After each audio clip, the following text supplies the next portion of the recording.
오늘 신명기 8장의 말씀은 이스라엘이 약속의 땅인 가나안 땅에 들어가기 직전에 모세가 광야에서의 40년 이것을 마무리하면서 선포한 고별 설교의 한 부분입니다. 우리는 흔히 광야를 징벌, 실수의 결과, 하나님의 진노로 생각을 하는데 그 광야가 고통스럽고 외롭고 불확실하기 때문에 그래요. 그러나 모세는 오늘 본문의 2절에서 충격적으로 이렇게 시작을 합니다. 내 하나님 여호와께서 이 40년 동안에 내게 광야길을 걷게 하신 것을 기억하라. 이 광야길이 40년 동안 하나님께서 걷게 하셨다는 거예요. 하나님이 인도하시고 하나님의 뜻이라는 거예요. 그러니까 하나님 없이 내던져진 그러한 곳이 광야가 아니라 하나님의 의도와 목적, 하나님의 사랑이 담겨져 있는 땅, 그것이 광야라는 것이죠. 그리고 하나님은 이 광야를 기억하라 라고 말씀하세요. 너희들의 아픈 상처를 되새기라는 얘기가 아니라 그 속에서 함께 하신 하나님이 어떤 분이셨는가, 그것을 기억하고 되새기라는 거죠. 하나님이 왜 축복의 땅으로 가는 길에 굳이 광야를 통해서 가게 하셨을까요? 하나님이 왜 때때로 우리의 삶에 부족함과 결핍 속으로 우리를 이끌어 가실까요? 여러분, 이런 광야의 시기를 겪을 때 우리는 하나님이 멀리 계신 것처럼 느끼기도 하고 때로는 하나님이 나를 잊으신 것이 아닌가라고 느끼기도 합니다. 그러나 이 광야는 하나님이 가장 가까이 계신 곳이고 또 그분의 온유를 가장 또렷하게 느낄 수 있는 그러한 장소이기도 합니다. 그 하나님의 온유하심이 오늘 본문에는 세 가지 방식으로 드러나게 되는데, 오늘 본문을 통해서 주님의 이 온유하심이 인생의 광야길을 걷는 우리에게 어떻게 나타나는지 함께 살펴보겠습니다. 우선 첫 번째는 하나님의 온유는 우리를 낮추시어 참된 생명의 공급자가 누구이신지 가르쳐 주십니다. 오늘 2절 후반부엔 이렇게 말하고 있어요. 이는 너를 낮추시며 너를 시험하사 내 마음이 어떠한지 그 명령을 지키는지 지키지 않는지 알려 하심이라. 하나님께서 이스라엘을 광야로 이끌어 가신 다음에 첫 번째로 하신 일이 바로 낮추시는 것이었어요. 이 낮춘다는 단어가 히브리어로 아나라는 단어인데 단순히 겸손하게 만들었다는 의미가 아니라 마음 깊은 곳의 실체를 드러내 보이게 하셨다라는 거예요. 그러니까 낮추신 것은 그 안에 있는 것을, 그 사람이 어떤 사람인가를 드러내 주시는 그러한 것으로 시험하셨다는 거예요. 여러분, 광야는 우리의 속사람이 드러나는 장소예요. 숨겨진 의지의 대상이 누구인지 그것을 드러내는 마치 MRI 같은, 영적인 MRI 같은 그러한 장치가 바로 광야입니다. 팀 켈러 목사님은 고난은 우리가 진짜 무엇을 기대고 있었는지를 드러낸다. 그전에는 몰랐던 우리의 숨은 신이 모습을 드러낸다라고 얘기했어요.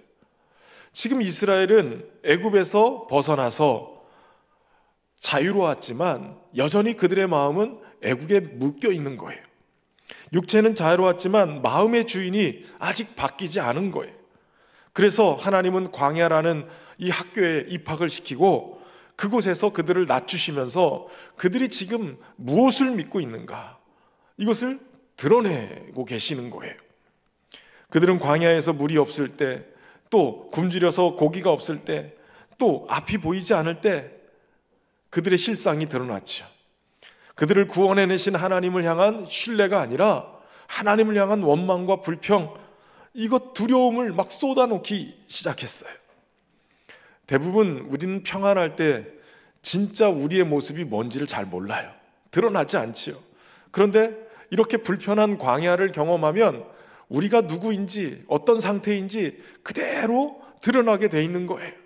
믿음이 좋다고 얘기하지만 실제로 인생의 광야를 만나야만 내가 무엇을 두려워하는지, 무엇을 의지하고 있는지, 무엇을 포기하지 못하고 있는지, 뭐가 없어지면 내가 인생이 흔들리는지, 무엇이 사라지면 내가 분노하고 있는지, 이런 것이 낱낱이 광야에서 드러나게 돼 있는 거예요. 근데 여기서 중요한 것은 하나님이 광야로 보내신 것은 이것을 폭로하기 위함이 아니라 그들의 마음이 어떠한지 알려 하심이라는 거예요. 물론 하나님이 다 알고 계시죠. 그러나 그렇게 드러나게 하시는 이유는 우리로 하여금 스스로 깨닫고 돌이키기를 바라셔서 온유함으로 이끌어 가시는 거예요. 강제적으로 심판하거나 정죄하지 않으시고 도리어 우리가 이 광야에서 스스로 우리의 내면에 떠오르는 이 부정적인 것들을 직면하기를 원하셨다는 거예요. 악을 드러내서 정죄하기보다는 우리를 알게 하셔서 다시 새로운 출발을 할 수 있도록 새롭게 하기 위해서 그렇게 낮게 만드셨다는 거죠. 여러분, 하나님께서 우리를 낮추시는 것은 수치나 파괴를 위한 게 아니라 우리의 정체성, 우리의 믿음, 이것을 바르게 세우기 위한 하나님의 과정인 거예요. 그리고 광야에서 이스라엘은 드디어 자신들이 스스로는 살 힘이 없는 존재인 것을 깨닫게 됩니다. 여러분, 모든 것이 끊어질 때야, 그때서야 진짜 내가 누구를 붙들어야 될지, 진짜 우리에게 공급하시는 생명의 공급자가 누구인지 이것이 선명하게 드러나는 거예요. 내가 그동안 뭘 믿고 있었는가, 진짜 내가 의존하고 있는 대상이 누구인가, 이걸 보게 되는 거예요. 평안할 때 보지 못하는 것을 인생의 광야를 만나면 경험하게 되는 거죠. 내가 사람의 인정에 의존하고 있었는가, 또 때로는 물질에 의존하고 있었는가, 내 인생의 인도자가 내 스스로 되어져서 나를 이끌어가고 있는가, 이걸 하나님이 보게 하시는 거예요. 그리고 내 스스로가 이걸 살아갈 능력이 없구나, 이걸 깨닫는 순간에 우리의 시선은 참된 생명의 공급자 되시는 하나님께로 향하게 되죠. 하나님은 광야에서 만나도 물도 보호도 길도 인도해 가시는 분이셨어요.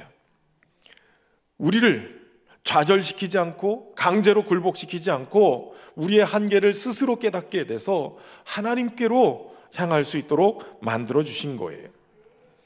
여러분, 우리의 인생의 광야를 경험할 때 우리는 그곳에서 내가 무엇을 기대하고 있는가, 아니 우리가 무엇을 기대고 있는가, 이걸 드러내게 되는 거예요. 믿음이 좋은 사람도 이 광야를 만날 때 믿음의 실체가 드러나죠. 그래서 때로는 우리가 우리의 마음을 보면서 실망할 때가 있어요. 그러나 여러분, 이것들이 드러난다고 해서 절망하지 마시고 기억하세요. 하나님이 우리를 낮추셔서 이것을 드러내시는 이유는 우리를 버리시려고 하는 것이 아니라 새롭게 하시려고 하시는 거예요. 그러니까 주님의 낮추심은 회복을 위한 낮추심인 거예요. 출애굽기 23장에 보면 이스라엘이 지켜야 될 3가지 절기가 있습니다. 바로 무교절과 맥주절과 수장절이에요. 그럼 무교절은 누룩이 들어가지 않은 떡을 만들어서 먹고 출발했다. 그래서 무교절이에요. 무교병이라는 것을 만들어서 먹는. 출애굽 당시에 죽음의 사자가 애굽의 장자를 다 칠 때, 그때 문설주의 어린 양의 피를 바른 이스라엘의 이 히브리 백성들의 장자들은 다 살림을 받았죠. 그 밤에 그들이 양고기와 함께 무교병을 먹고 출발하는 거예요. 그러니까 무교절은 유월절과 함께 맞물려서 하나님의 구원하심을 감사하는 절기예요. 그리고 2번째 절기는 맥주절이에요. 이것은 보리를 추수하는 시기에 보리를 추수하고 난 다음에 맥주한 그날 드리는 절기이죠. 이것을 칠칠절이라고 하기도 하고 오순절이라고 하기도 합니다. 그리고 3번째는 수장절인데, 이 수장절은 가을 추수를 마치고 곡식을 저장한다, 그래서 수장절이에요. 이걸 초막절이라고 하기도 합니다. 초막절은 텐트를 밖에 장막을 치고 보낸다, 그래서 초막절이라고 해요. 이 3가지 다 모두 하나님의 구원하심, 또 하나님의 돌보심을 기억하고 감사하는 절기예요.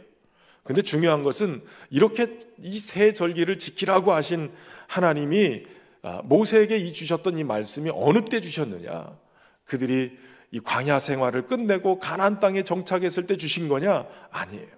이 말씀을 주셨을 때는 광야에서 여전히 그들이 어렵고 힘든 여정을 겪고 있을 때 하나님이 이 절기를 지키라고 주신 거예요.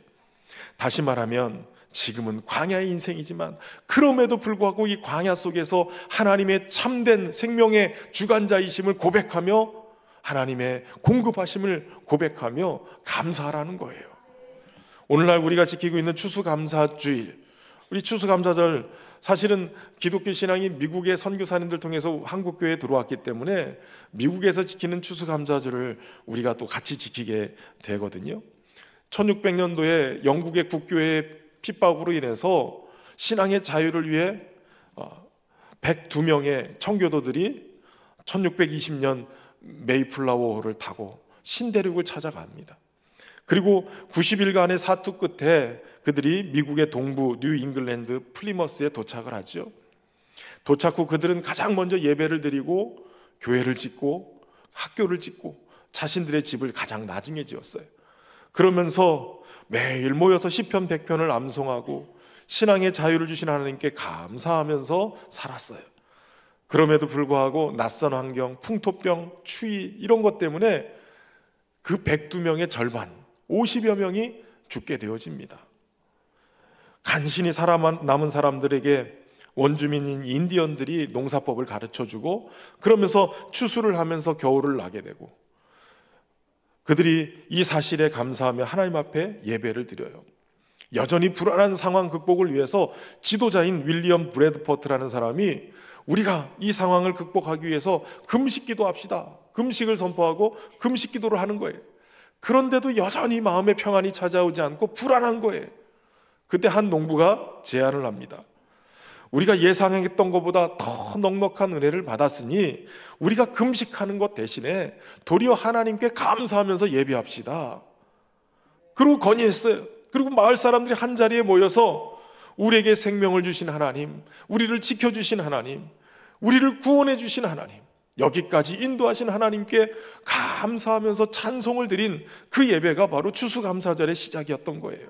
그리고 개인에게 주신 특별한 은혜에 감사하면서 예배 후에 그들은 칠면조 요리를 만들어서 자신들에게 도움을 줬던 원주민들, 이 인디언들을 초청해가지고 같이 나누는 그러한 삶을 사는 거예요. 여전히 그들은 불확실한 상황이에요. 추위와 풍토병과 어려움 속에서도 여전히 불확실하지만 그들을 일으켰던 건 감사예요. 여러분, 광야는 우리로 하여금 참된 생명의 공급자가 누구인가를 바르게 발견하고 믿게 만들어요. 그러니까 광야의 인생을 겪고 있다. 그때 뭐 해야 되느냐? 감사하는 거예요. 감사는 마치 고난의 광야를 통과시킬 수 있는 암호와 같아요. 암구호. 보초병이 꼼짝마 누구냐 이러고서 묻고 암호를 외치죠. 갈매기 그러면 기러기 이러면 통과. 그런 거와 같은 거예요. 광야의 인생이다 그러면 하나님께 감사하는 거예요. 감사는 내가 사는 길일 뿐만 아니라 내가 지금 누구를 의지하고 있는가, 내 생명의 주관자가 누구이신가, 그것을 분명하게 드러내주고 있는 단어예요. 그러니까 힘들어도 감사, 어려워도 감사, 고난이 와도 감사. 하나님이 나의 주인이시다. 하나님이 나의 생명의 주권자이시다. 이 고백을 통해서 여러분의 인생의 광야를 잘 넘어갈 수 있기를 주의 이름으로 축원합니다. 두 번째는 하나님의 온유는 우리의 한계를 아시고 공급하심으로 참된 만족으로 이끌어 가신다는 거예요. 여러분, 사람은 본능적으로 떡을 원해요. 그래서 여러분 가실 때 떡을 준비해 놨어요. 떡을 가지고 있으면 산 것처럼 느껴져요. 그러나 떡이 없으면 죽는 거예요. 생존의 문제죠. 이건 뭐 떡이라고 얘기하기보다는 먹고 사는 문제예요. 이스라엘은 지금 떡이 없는 상태가 됐어요. 먹을 것이 떨어졌어요. 그래서 즉시 불평해요. 근데 불평이 어떻게 하느냐? 출애굽기 16장 3절에 보면 우리가 애굽 땅에서 고기 가마 곁에 앉아 있을 때와 떡을 배불리 먹던 때에 여호와의 손에 죽었더라면 좋았을 것을 너희가 이 광야로 우리를 인도해내어 이 온 회중이 줄여 죽게 하는도다. 여러분, 이스라엘 백성이 애굽에서 종살이할 때 상황이 어땠어요? 그들은 자신들의 자녀를 낳고 특히 아들이 태어나면 아들을 다 엎어서 죽이라는 왕의 명령을 받고 이스라엘이 점점 핍박을 당합니다. 종살이하면서 나름대로 건축 현장에 투입돼서 정말 어려운 상황에 놓여요. 그런데 고기 가마에서 고기를 먹었다고요? 떡을 배불리 먹었다고요? 얼마나 신음하고 하나님 앞에 부르짖었는지 하나님이 모세를 보내서 그들을 건져내실 상황이 된 거예요. 그런데 이들이 이렇게 얘기하는 것은 단지 음식이 부족해서 나온 말이 아니에요. 그들의 생명의 근거가 아직 하나님이 아니라 애굽의 시스템 안에 있다는 것을 보여주고 있는 거예요. 그들은 아직 애굽을 그리워하고 있어요. 내 삶의 주인이고 내 삶을 이끌어가는 인도자가 애굽이라고 고백하고 있는 거예요. 여러분, 사람은 진짜 위기에서 믿는 것이 드러나죠. 돈을 믿고 있으면 돈이 흔들려 버리면 정체성이 흔들려 버려요. 관계가 깨지면 삶의 전체가 흔들리고 인정받지 못하면 존재가 무너지는 사람들이 있단 말이에요. 이것이 바로 떡이 삶의 전부라고 생각하는 사람들의 모습이에요. 그런데 하나님은 이 떡이 삶의 전부라고 믿는 이 이스라엘 백성들의 마음을 바꾸기를 원하세요. 그것만으로는 만족스럽지 못하고 여전히 굶주려서 갈 수밖에 없다는 거예요.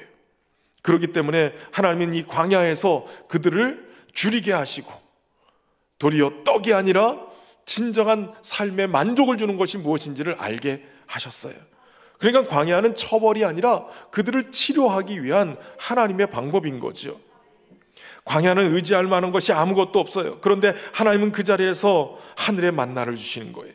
3절에 보니까 너를 낮추시며 너를 줄이게 하시며 또 너도 알지 못하며 내 열조도 알지 못하던 만나를 내게 먹이신 것은, 그들은 고기를 원했지만 하나님은 만나를 주셨어요. 애굽의 풍요를 그리워했지만 하나님은 하늘에서 내려오는 신령한 은혜로 그들을 먹이신 거예요. 그렇게 하신 이유를 3절 후반부에 이렇게 기록하고 있어요. 같이 읽겠습니다. 시작. 사람이 떡으로만 사는 것이 아니요 여호와 입에서 나오는 모든 말씀으로 사는 줄을 내가 알게 하려 하심이니라. 아멘. 여러분, 떡은 중요해요. 먹고 사는 것 중요하죠. 하나님도 그걸 부정하진 않아요. 그러나 그 떡이 최고의 기쁨은 아닌 거예요. 최고의 만족은 아닌 거예요. 왜냐하면 하나님은 인간을 창조하실 때 하나님의 형상을 따라 하나님의 영으로 인간을 창조하셨어요. 그렇기 때문에 인간 안에는 하나님이 계셔야 될 자리가 있어요. 세상의 것들 아무 것을 갖다 넣어도 하나님보다 크지 않잖아요. 그러니까 갈급할 수밖에 없어요. 하나님은 인간을 하나님의 말씀으로 먹고 사는 존재가 되게 만드신 거예요. 여러분, 말씀이 단지 영적인 교훈을 얘기하는 게 아니에요. 이 말씀은 하나님 자신을 얘기하는 거, 그분의 성품, 그분의 마음, 그분의 구원 계획, 그분의 임재를 담은 실체를 얘기하는 거예요. 그러니까 하나님의 말씀을 먹는다는 것은 하나님의 임재를 누리는 것을 얘기해요. 우리에게 생명을 줄 것 같이 보였던 모든 것들이 무너지고 가려질 때, 그때 진짜 생명의 공급자가 드러나는 거예요. 오늘 본문은 그것이 바로 하나님의 말씀이라고 말씀해주고 있는 거예요. 하나님의 말씀.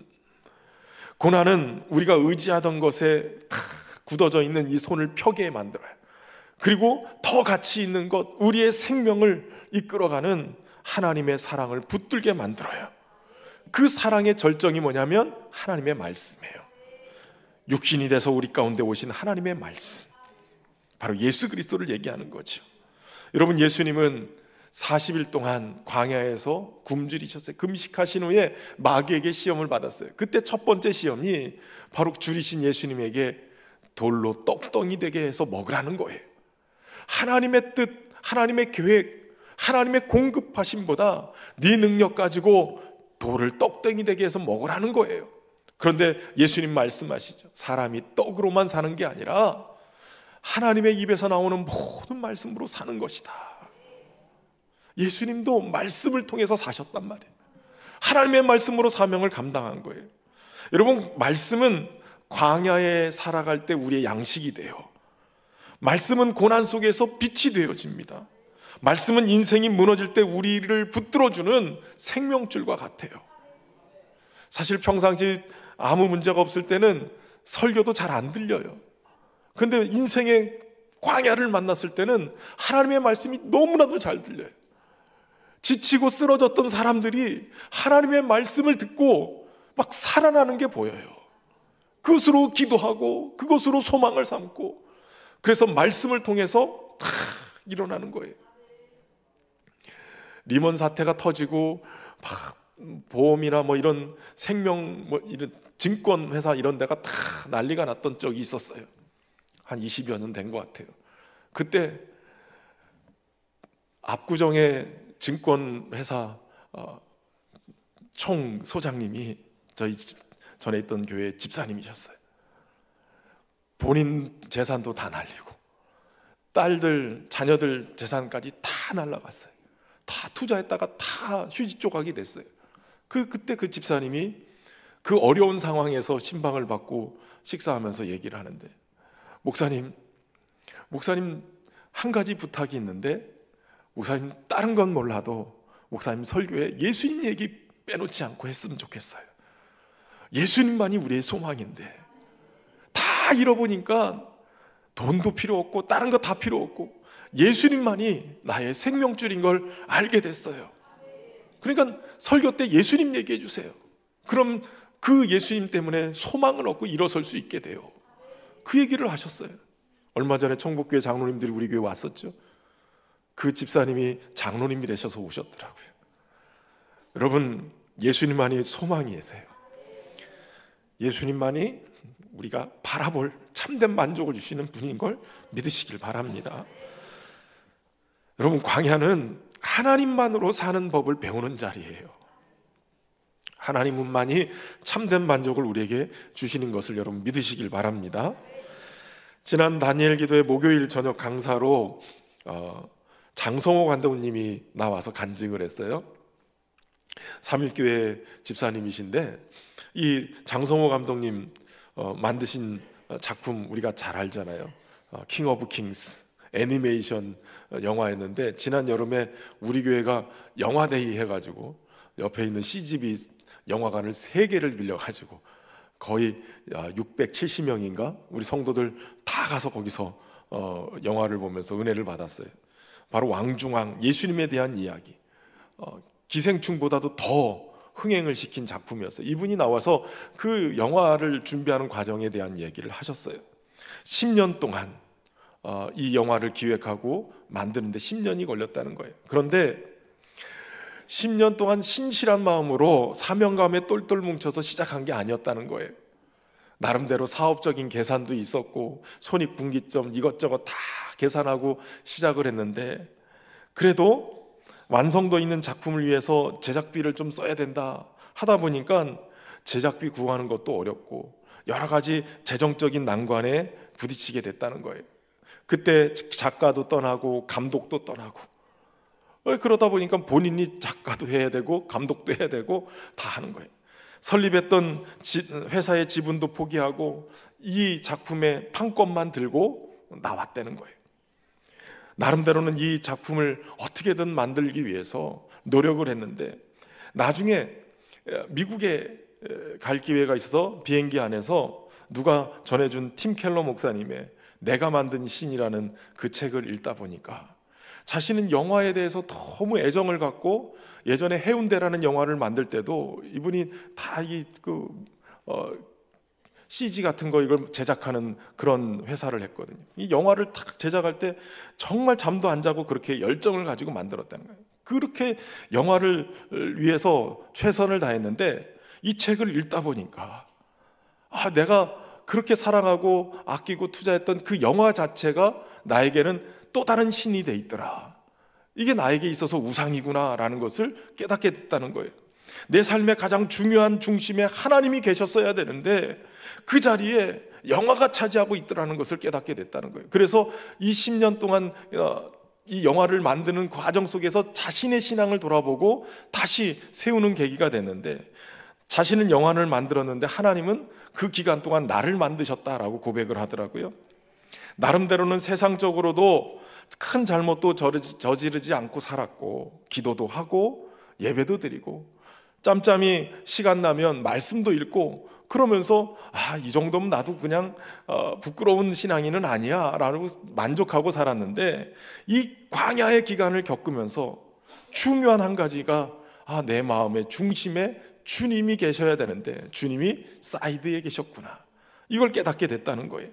여기서 벗어나는데, 다시 말하면 하나님을 나의 왕으로 모시고 중심에 모시고 사는 그 과정까지는 사실은 이 기간에 중요한 유익 중에 하나였다는 거예요.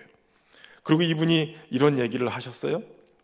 무조건 하나님께 매달리지 않고 나름대로는 최선을 다하다가 그러다가 마지막에 기도하게 됐는데 기도가 최후의 수단이 아니라 이것도 잘못됐다는 거예요. 기도는 최고의 수단이에요. 맨 마지막에 하다 안 돼서 기도하는 게 아니라 처음부터 최고의 수단인 기도를 붙들고 하나님과 시작했어야 된다는 거를 그때 깨달았다는 거예요. 여러분, 그러니까 이분은 이 10년의 이 작품을 준비하는 과정에 광야를 겪으면서 하나님만이 진정한 만족을 주실 수 있고 나를 새롭게 하시는 분인 것을 깨닫게 됐다는 거예요. 인간은 근본적으로 하나님 없이는 만족할 수 없도록 지음받았어요. 그렇기 때문에 돈으로도 성공으로도 관계로도 안전으로도 쾌락으로도 안 돼요. 그러나 주님 오늘 말씀하시는 거예요. 내가 너의 참된 만족이란다. 내가 너의 진정한 인도자다. 내가 너의 진정한 기쁨이요 생명이다. 여러분, 광야는 힘든 곳이지만 그곳에서 참된 생명의 공급자이신 하나님을 가까이 만나고 그분을 모시고 살 때 참된 만족으로 이끌어갈 줄로 믿습니다. 이 40년 동안 너의 의복이 헤어지지 않고 내 발이 부르트지 아니하게 하셨다라고 말씀하세요. 참된 생명의 공급자 되신 하나님이 우리 모두에게 참된 만족을 주시는 분으로 경험되기를 주의 이름으로 축원합니다. 마지막 세 번째, 하나님의 온유는 징계하시는 아버지의 모습으로 나타난다는 거예요. 광야를 단순히 고난의 장소가 아니라 학교라고 말씀을 드렸어요. 학교라고 얘기할 때 이 핵심 교육 방침이 있는데 그 방식 중에 하나가 징계. 그런데 여러분이 징계라고 쓰여진 이 단어가 단순히 처벌을 얘기하는 게 아니라 정확히 필요한 만큼 정확히 우리를 살리기 위해서 주시는 온유한 징계예요. 5절에 보면 너는 사람이 그 아들을 징계함 같이 내 하나님 여호와께서 너를 징계하시는 줄 마음에 생각하라고 얘기해요. 많은 그리스도인들이 징계라는 단어를 들으면 본능적으로 진노, 분노, 처벌 막 이런 부정적인 단어가 막 떠올라요. 근데 성경은 반대로 얘기해요. 징계는 사랑의 증거다. 징계는 더욱이 온유한 아버지의 손길이다 라고 얘기해요. 히브리서 12장 8절에 보면 징계는 다 받는 것이거늘 너희에게 없으면 사생자요 친아들이 아니니라. 반대로 뒤집어 얘기하면 하나님의 자녀들은 하나님이 징계를 통해서 하나님의 자녀답게 만드신다는 거예요. 오늘 본문은 좀 더 깊이 들어가서 이 징계가 온유한 모습으로 어떻게 나타나는가를 가르쳐주는데 두 가지로 나타나요. 하나님의 징계는 파괴하는 것이 아니라 형성을 위한 것이다 라고 얘기해요. 여러분, 하나님께서 이 극단적인 상황을 허락하셨는데 이 광야의 여정은 이 백성들을 파괴하려고 하는 게 아니라 그 하나님의 백성답게 만들어 가시기 위해서 주신 거라는 거예요. 온유라는 단어는 힘을 통제하는 성품이에요. 하나님이 전능하세요. 얼마든지 하나님의 백성들 풍요롭게 만드실 수 있는 능력이 있으신 분이에요. 그러나 하나님은 이 절대적인 능력을 스스로 절제하셨어요. 그들이 자신들의 내면에서 하나님의 백성답게 하나님의 자녀답게 생각하고 붙들 수 있는 그러한 모습으로 세워가기 위해서 하나님이 제한을 두신 거예요. 그래서 그들로 하여금 풍성하게도 않고 배고프게도 않고 적당한 때 필요한 대로 주시는 거예요. 여러분, 광야의 시간을 겪을 때는 좀 더 주시지 그럴 때가 있어요. 근데 요만큼만 간신히 적당하게만 주세요.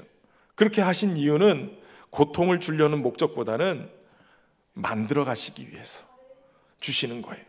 그걸 통해서 우리가 의존하고 있던 것들을 깨부시고 우리 중심의 믿음도 다 깨트려버리고 하나님만 바라보고 하나님을 의지할 수 있도록, 아니 하나님 없이도 살 것 같이 여겨졌던 내 삶의 구조를 다 깨트려버리고 하나님 없이는 살 수 없도록 만들어주시는 거예요. 이걸 통해서 주님은 하나님의 자녀로 바르게 세우기를 원하셨던 거예요. 고통은 하나님이 우리를 떠났다는 증거가 아니라 하나님이 우리를 포기하지 않는 증거예요. 그러므로 6절 말씀에 내 하나님 여호와의 명령을 지켜 그의 길을 따라가며 그를 경외할지라 라고 얘기해요. 여러분, 말씀대로 순종하고 따라갈 때 주님은 우리를 빚어가시는 거예요. 만들어 가시는 거예요. 순종을 통해서 하나님의 사랑 경험하고 순종을 통해서 하나님의 자녀로 만들어지는 은혜가 있기를 주의 이름으로 축원합니다. 두 번째는, 이 징계는 즉각적인 결과보다는 미래의 영혼을 위한 것이는 거예요. 하나님께서 지금 이들의 부르짖음을 듣고 넘치도록 채워주실 것은 하지 않으신 이유는 지금 그들의 행복을 만들어주시기 위함이 아니라 미래에 젖과 꿀이 흐르는 땅 가나안 땅에 들어가서 타락하지 않도록 만들어주시기 위함이에요. 7절부터 10절에 보면 하나님이 주신 앞으로 그들이 들어갈 땅을 이렇게 표현하고 있어요. 너를 아름다운 땅에 이르게 하시나니 그곳은 골짜기든지 산지든지 시내와 분천과 샘이 흐르고 밀과 보리의 소산지고 포도와 무화과와 석류와 감람나무와 꿀의 소산지라. 내가 먹을 것에 모자람이 없고 내게 아무 부족함이 없는 땅이고 그 땅의 돌은 철이요 산에서는 동을 캘 것이다 라고 얘기를 해요. 그러니까 지금 들어갈 가나안 땅은 너무나도 풍성한 땅이에요. 그런데 하나님이 여기서 왜 줄이게 하시냐고요. 왜 여기서 이 고난을 경험하게 하시냐고요. 미래에 대한 기대도 있지만 여기서 훈련되지 않으면 여기 가서 네가 마음껏 하나님을 찬송할 것이다 라고 했던 그 자리가 도리어 배불러서 하나님을 잊어버리고 하나님이 아닌 우상을 숭배할 걸 주님이 알았기 때문에 여기서 훈련시키기를 원하셨다는 거예요. 하나님은 당장의 눈물을 허락하시면서도 우리가 무너질 수 있는 미래의 위험을 미리 알고 계셨어요. 그래서 절제된 능력으로 우리를 다루시되 우리가 하나님의 자녀로 우뚝 설 수 있도록 그렇게 만들어 가시는 거예요. 사실 이 광야에서의 징계처럼 여겨지는 이것은 영적인 근육을 만드는 시간이에요. 순종의 근육, 감사의 근육, 의존의 근육, 절제의 근육. 이 근육이 없으면 가나안 땅의 풍요는 축복이 아니라 저주가 될 것이에요. 그 위험을 아시기 때문에 하나님은 이 징계를 통해서 광야의 여정 속에 우리를 단련하시는 거였죠. 금요일 저녁의 강사는 충북 옥산에 있는 오산교회 담임 목사인 우리 전효샘 목사님의 간증이었어요. 이 목사님이 얼마나 순수하신지, 작은 시골 교회를 다ним하면서 나보다 더 좋은 목사님 여기 계셨으면 우리 성도들이 더 많은 사랑받고 더 위로받고 더 풍성하고 더 부흥했겠는데, 이러면서 자책을 하면서 괴로워했다는 거예요. 그런데 어느 날 이게 그래서 그랬는지 몸에 병이 났는데 화장실에서 피를 한 바가지를 쏟고 저혈압 쇼크로 119에 실려갔는 거예요. 그랬는데 중환자실에서 2달 동안 지내게 되고 수술도 하고 난치병으로 지금까지도 굉장히 어려운 삶을 살고 있대요. 그런데 이 모든 괴로움과 아픔을 다 덮고도 남을 만큼 소중한 존재가 태어났는데 딸 사랑이라는 거예요. 이 사랑이 때문에 그래도 힘들어도 견디고 버티고 살아갈 힘을 얻게 됐는데, 이 아이가 자라면서 잘 걷지도 못하고 다른 아이들하고는 좀 다르게 뒤뚱거리고 참 그렇더라는 거예요. 그래서 어느 날 가서 검사를 했더니 병원의 검진 결과 근육에 문제가 있다고 진단이 나왔어요. 이 근육병이 생겼는데 이 근육병이 10살 전에 보행 능력을 잃어서 휠체어를 타고 다녀야 되고 20대에 들어서면 이 호흡기를 주관하는 근육도 굳어져서 아예 보조 호흡기를 달고 살아야 되고 20대 후반이 되면 아예 근력이 다 빠져서 거동을 못하고 눈동자만 간신히 움직일 정도가 된다는 거예요. 그래서 기대 수명이 30세를 못 넘긴다는 거예요. 청천벽력과 같은 이 근육병 이야기를 듣고 목사님의 마음이 무너졌어요. 절망 속에서도 하나님을 붙들고 매달리고 그렇게 회개하면서 기도하면서 주님의 은혜를 구했는데, 시간이 흘러서 유전자 검사 결과가 딱 나왔는데 듀센 근육병이라는 진단을 받았대요. 그런데 이 듀센 근육병이라는 그 병을 치료할 수 있는 방법이 없는 거예요. 간신히 수소문해서 알아보니까 이 치료제가 다 미국에 있다는 거예요. 그리고 이 유전자 치료를 하려면 치료비가 46억 원이나 필요하대요. 이 참 절망적인 상태잖아요. 그런데 이 아버지는 어떻게 했느냐? 이 아이를 치료하기 위해서 돈이 문제가 아니라 일단 미국에 가야 되겠다. 그래서 목사님이 아예 미국에 막 목회지도 구하고 이것저것 다 해서 알아보고 가보려고 그랬는데 결국 비자가 허락이 되지 않아서 못 가는 상황이 됐어요. 절망적인 상황, 그 상황에서 하나의 뉴스를 접하게 되는데 칠레 한 어머니가 이 아이와 같은 병을 앓고 있는 아들을 살리기 위해서 조끼를 탁 입고 여기에는 아들의 사진, 그리고 이 근육병에서 아이를 도와달라고 모금을 했는데, 전국을 다니면서 이 모금을 했는데 글쎄 50억 원을 넘게 모금을 해서 이제 미국에 가게 됐다는 소식을 듣게 된 거예요. 그 이야기를 듣고 이 목사님이 사랑의 치료비를 모금하기 위해서 똑같이 조끼를 입고 그 성치 않은 난치병을 가지고 있는 목사님이 부산에서부터 서울까지 국토 대장정을 하게 된 거예요. 감사하게도 그날 24억 8천만 원이 모아졌다라고 얘기를 하더라고요. 저는 이 이야기를 들으면서 이런 생각이 들었어요. 야, 자식을 위해서 저렇게까지 물불 안 가리고 정말 그 엄청난 시련 속에서 자신을 막 내던져서 저렇게 사랑해지, 아이를 고치기 위해서 처절하게 몸부림치면서 헌신하는 아버지의 모습을 보면서 머릿속에 확 떠오르는 게 있었어요. 육신의 아버지도 저렇게 하는데 하물며 하늘 아버지께서는 어떻게 하시느냐는 거예요. 우리를 살리기 위해서, 우리를 온전하게 하기 위해서 징계를 하시는데 그 징계 끝에 십자가 위에 자신의 아들 예수 그리스도를 못 박아 놓으시고 그 징계의 채찍을 맞게 하셨다는 거예요. 그것 때문에 저와 여러분이 오늘 살게 되어졌다는 거죠. 오늘 우리가 겪는 훈련과 아픔은 하나님이 우리를 버려셨다는 신호가 아니라 하나님이 우리를 사랑하신다는 증거인 거예요. 우리가 더 성숙해지고 더 절망하지 않도록, 하나님의 자녀로 든든하게 설 수 있도록 주님이 우리를 다루시는 사랑이라는 것이죠. 이 온유한 성품은 예수 그리스도 안에서 완벽하게 드러났죠. 온유하고 겸손하신 주님은 광야 같은 이 땅에 오셔서 하늘의 만나가 되어주시고 생명의 양식이 되어주시고 십자가에서 우리를 대신해서 징계받으시고 훈련받으시고 우리를 감당할 수 있는 힘을 주시는 분이세요. 그러므로 우리가 이제 담대하게 말할 수 있어요. 광야가 아니라 하나님이 우리의 생명의 공급자가 되시고 하나님이 우리의 만족이 되시고 하나님이 우리의 미래가 되신다. 그분이 우리의 인도자가 되신다. 하나님이 우리를 낮추시고 먹이시고 이끄시는 것은 하나님의 자녀로 하나님을 아버지로 부를 수 있도록 우리를 만들어주시기 위함이에요. 때로는 마음에 어려움이 있어요. 주님 앞에 나올 수도 없어요. 그럼에도 불구하고 하나님이 오늘 우리를 품어주시는 거예요. 그 사랑 의지하면서 오늘 이 고백하며 주님 앞에 나가겠습니다. 마음속에 어려움이 있을 때, 마음속에 어려움이 있을 때, 마음속에 어려움이 있을 때, 마음속에 어려움이 있을 때 주님 내게 먼저 오사 내 마음을 만지고, 주님 앞에 나올 수 없을 때,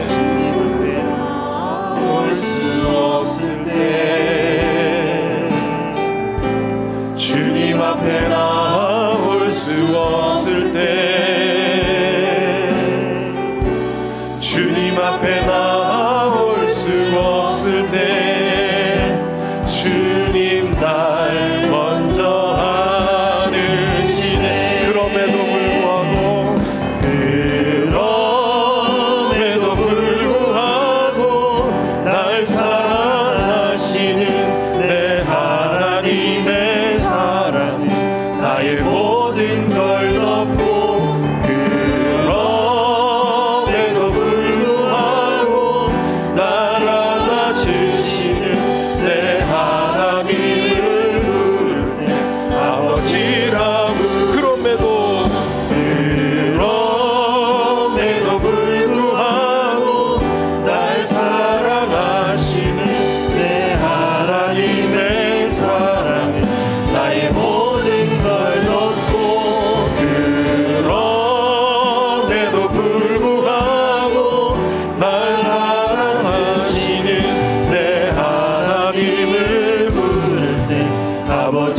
주라 부르죠.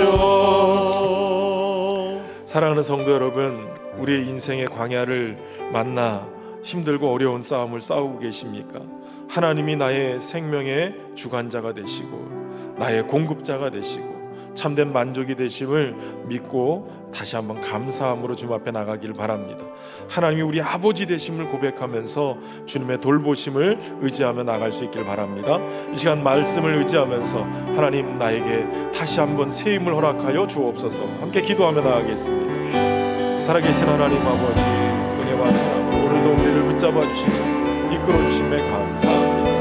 하나님, 우리를 낮추시고 광야길을 걷게 하신 것은 하나님만이 참된 생명의 공급자요 주관자시고 우리에게 참된 만족이 되심을 믿게 하시고 위함임을 깨닫습니다. 우리로 하여금 하나님의 자녀 되게 하시고 하나님의 은혜 앞에 서게 하셔서 하나님 주님의 주관하심과 돌보심을 믿고 신뢰하며 따를 수 있도록 이끌어 주시기를 소망합니다.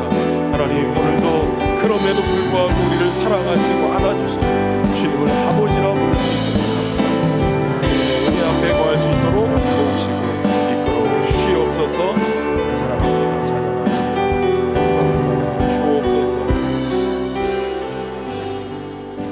사랑의 하나님 아버지, 우리 인생의 광야에서도 우리를 버리지 않으시고 온유하게 돌보시는 주님을 신뢰합니다. 우리의 눈을 열어 주님의 뜻을 깨닫게 하시고 겸손함과 참된 생명의 공급자 되신 주님을 깨닫게 하시고 믿게 하여 주옵소서. 광야의 시간이 우리를 훈련하시고 성숙케 하는 시간임을 믿습니다. 오늘도 말씀으로 우리를 붙들어 주시고 놀라우신 하나님의 아버지의 사랑 안에 거하게 하여 주옵소서. 예수님의 이름으로 기도하옵나이다. 아멘.